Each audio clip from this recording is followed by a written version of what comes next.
There's a cold that seeps deeper than any winter chill, the cold of a heart trying to mend after love has left. I, Emma, found myself trapped in such frost after a decade-long marriage crumbled like a house of cards. Yet, just as snow covers old scars and reveals a fresh canvas, the attic of our old home whispered promises of long-forgotten memories. But what I stumbled upon wasn't just remnants of the past. There were hints, whispers of secrets my husband might have harbored. The discovery of an innocent child's drawing, coupled with an unfamiliar address, set me on an unexpected journey that Christmas Eve. Would the road lead me to answers or deeper into a maze of confounding questions? Journey with me through a tale of Christmases past, where each revelation brings new questions, and every answer redefines what family, love, and trust truly mean. Dive into a story that blends the melancholy of memories with the hopeful heartbeat of new beginnings. So, my name is Emma, and this is my story. The snow-laden streets were a stark reminder of the times I had cherished most. The Christmas season, a time when everything seemed magical and every moment was filled with laughter. But this year, the joyous festival felt like a cruel joke.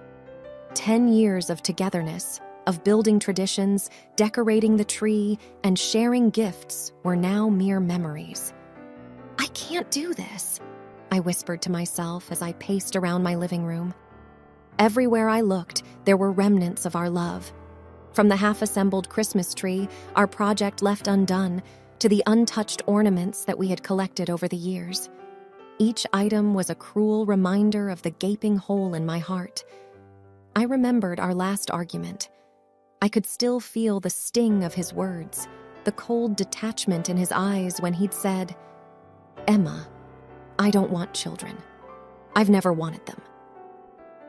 I recalled the countless nights I'd cried, wondering why the universe had played such a cruel trick on me. Why had it bound me to a man who couldn't share my dream of having a family? Shaking the painful memories away, I decided to divert my attention. The attic, I thought. I hadn't been up there in years. Maybe rummaging through old belongings would distract me, give me a respite, even if for a few hours. With each step up the old wooden staircase, I felt the weight of my emotions getting heavier. The attic was dimly lit, the weak winter sun seeping through a small window. Dust hung in the air, dancing with the rays of light, a testament to the long time that had passed since anyone had visited this space. As I shuffled through old boxes, yearbooks, and forgotten memorabilia, my eyes landed on a familiar box. Its ornate design and meticulous wrapping were hard to forget. This was our box, the box where we kept all the gifts we'd exchanged over the years. Hesitating for a moment, I pondered whether opening it was a good idea, but something compelled me to reach out and lift the lid. Inside, memories came flooding back. There was the leather journal I'd gifted him on our first anniversary, the engraved pen I'd bought on our trip to Venice, and then there were the gifts he'd given me, the silver locket, the beautiful hand-painted scarf, the numerous letters filled with promises and dreams. But what caught my eye was a sealed envelope, addressed to me but never given. My hands trembled as I picked it up. The weight of the envelope suggested there was more than just a letter inside. My heart raced. Why had he never given it to me? What secrets did it hold? I decided to read the letter later, when I was more composed. For now, I continued to immerse myself in the memories, the emotions, the raw pain, and the unfulfilled dreams. Hours seemed to have passed when I finally descended from the attic. I felt drained, but oddly cathartic. The letter was now burning a hole in my pocket. My curiosity piqued. Tonight, I'd unravel its mysteries. Little did I know that it would change everything. The setting sun cast a golden hue over my room. I sat on my bed, the envelope in my hand. What could it be? I pondered. I carefully opened it, and as I did, an old photograph slipped out, showing us from our early days, laughing and carefree. The note accompanying it read, "Emma, I know we've been through tough times, and our dreams have always been different, but every time I look at this picture, I'm reminded of our love. And while I might not want children, I've always wanted you. I hope you understand someday. Merry Christmas." The words struck me like a bolt of lightning. Tears welled up in my eyes, and I felt a tidal wave of emotions. Maybe there was more to our story than just unfulfilled dreams. Maybe, just maybe, our love story deserved another chance. The picture was quaint, drawn in crayons with the innocent imperfections only a child could render.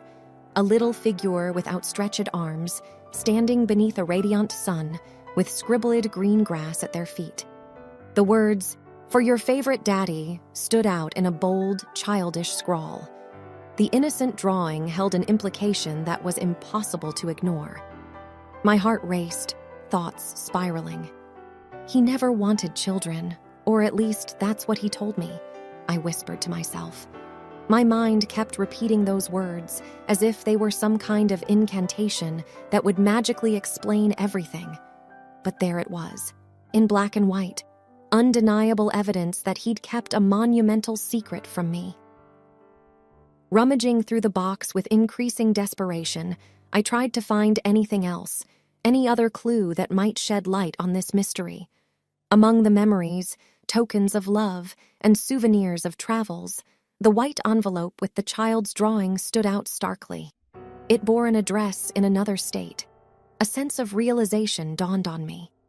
He frequently traveled there for business, I murmured to myself, my voice dripping with a mix of disbelief and sorrow. The pieces of the puzzle started to fit together, yet they painted a picture so contrary to the man I thought I knew.